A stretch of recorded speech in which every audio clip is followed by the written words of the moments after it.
Le Seigneur soit avec vous. Évangile de Jésus-Christ selon saint Luc.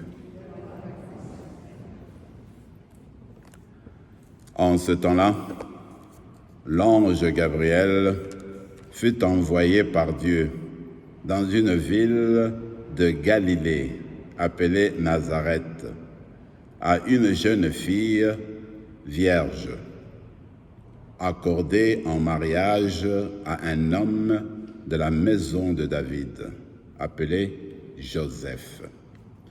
Et le nom de la jeune fille était Marie. L'ange entra chez elle et dit : « Je te salue, comblée de grâce, le Seigneur est avec toi. » À cette parole, elle fut toute bouleversée et se demandait ce que pouvait signifier cette salutation. L'ange lui dit alors : « Sois sans crainte, Marie, tu as trouvé grâce auprès de Dieu. Voici que tu vas concevoir et enfanter un fils. Tu lui donneras le nom de Jésus. Il sera grand. Il sera appelé Fils du Très-Haut.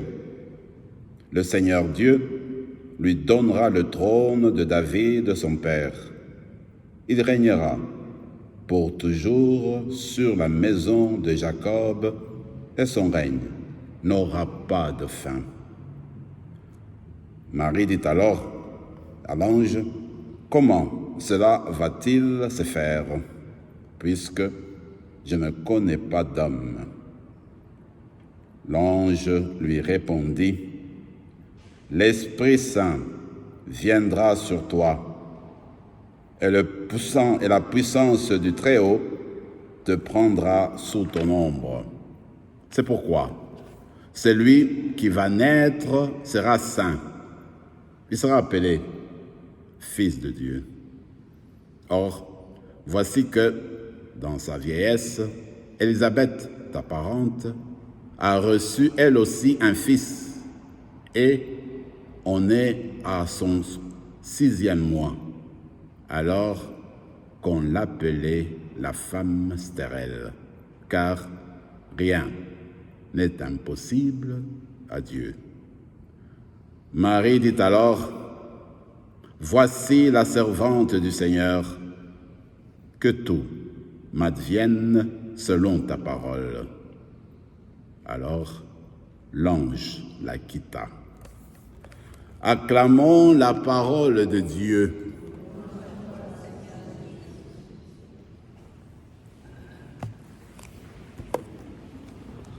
Alors, quand on a une célébration comme celle-ci, une fête, eh bien, souvent, on choisit des textes appropriés pour nous permettre d'approfondir le sens de la célébration.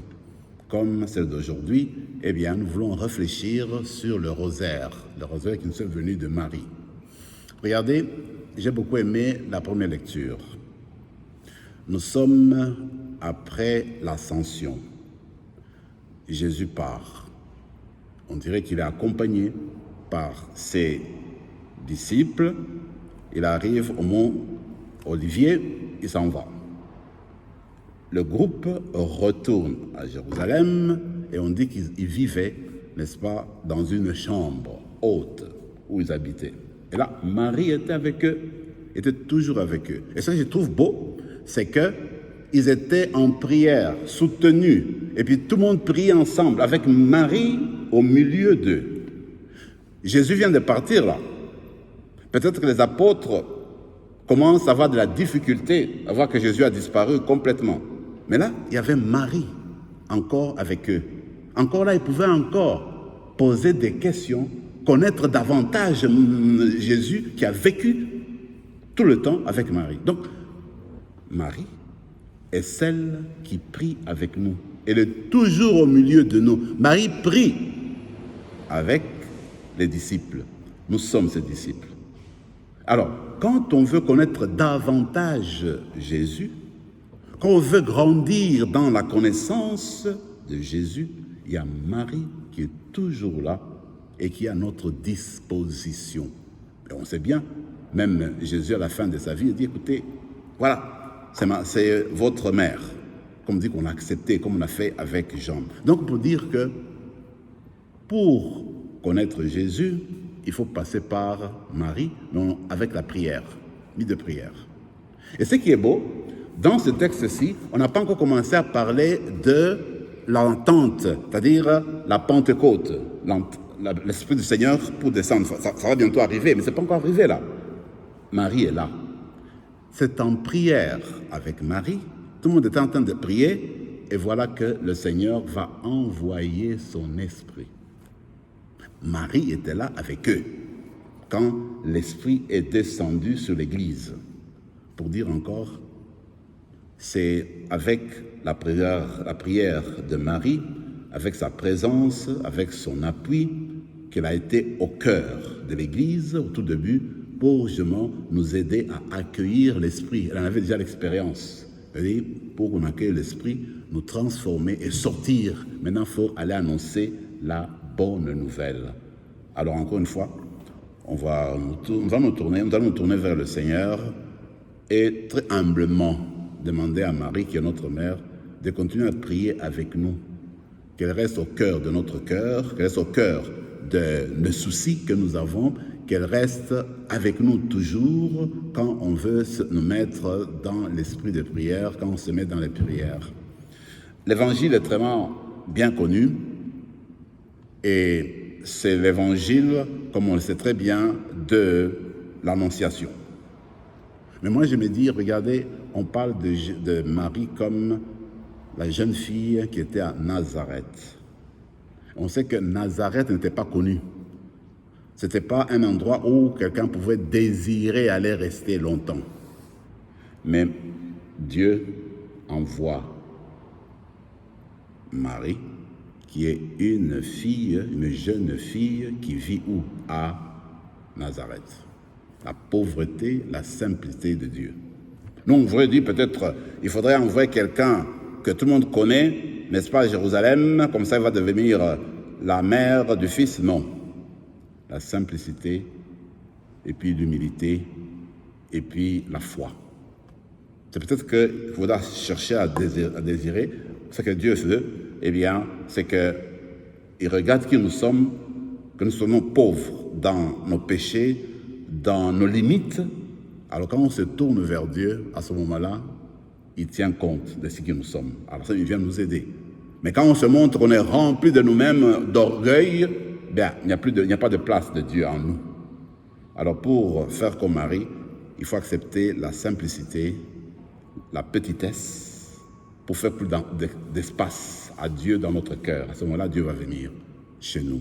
Alors on va demander cette grâce-là aujourd'hui.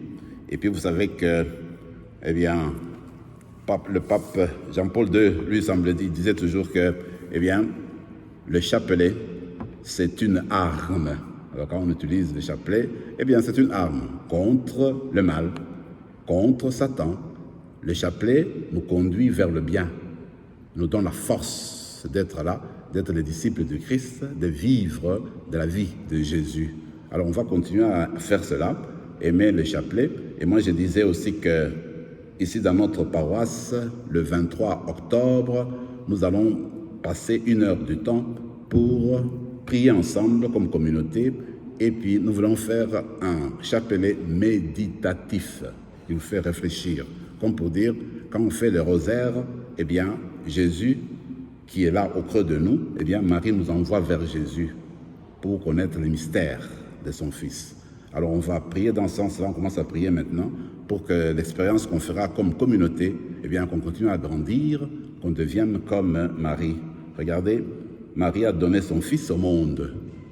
Puisque nous sommes ses enfants aussi, nous devons donner au même monde, au Christ, nous devons donner au Christ au monde. Nous donnons le Christ, mettons au monde le Christ par notre manière de faire. C'est-à-dire que par la parole, par nos actions, eh bien c'est le même Jésus qui naît en nous, mais d'une manière spirituelle, il commence à faire du bien par nos mains, par nos actions et par nos esprits. Donc Jésus, nous faisons comme Marie, donnez Marie, nous faisons comme Marie, donner Jésus au monde. Alors nous le faisons par les gestes de tous les jours, avec l'Esprit Saint et puis l'Eucharistie qu'on va bientôt recevoir. Amen.